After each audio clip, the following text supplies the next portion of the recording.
बेटा सर्वांग समता के कुछ और उदाहरण मैं दे रही हूँ आपको, जो कि फोटो में है, आपको क्लियर हो जाएगा सर्वांग समता का टॉपिक। जैसे 2 ईयरिंग दिए हुए हैं, ठीक है, एक ये है एक ये है। अगर इन दोनों को एक दूसरे के ऊपर रखोगे तो दोनों एक दूसरे को पूरा पूरा ढक लेंगे, ठीक है।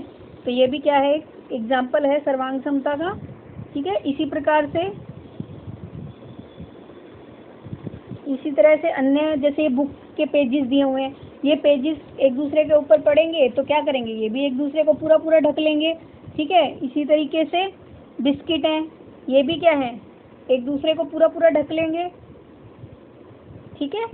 इसी प्रकार से और एग्जाम्पल्स देख लो आप, जैसे दिए हैं मैंने इसमें,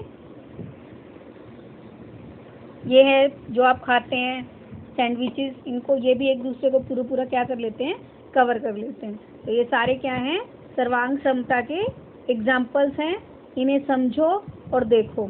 इसी तरीके से अब ये त्रिभुज है, जैसे ABC त्रिभुज है, ABC में जो AC भुजा है जिसपे क्या लगा हुआ है, 2 निशान लगाए हुए हैं, 2 कट लगाए हुए हैं, 2 कट दूसरे त्रिभुज में देखो किस पे लगे हैं, DF में लगे हुए हैं।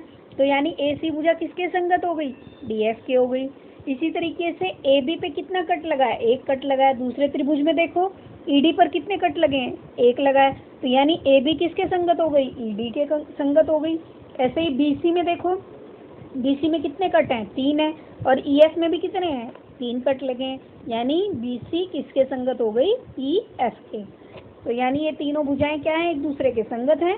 इसी प्रकार से कोण देख लो आप, कोण B किसके संगत है, कोण E के।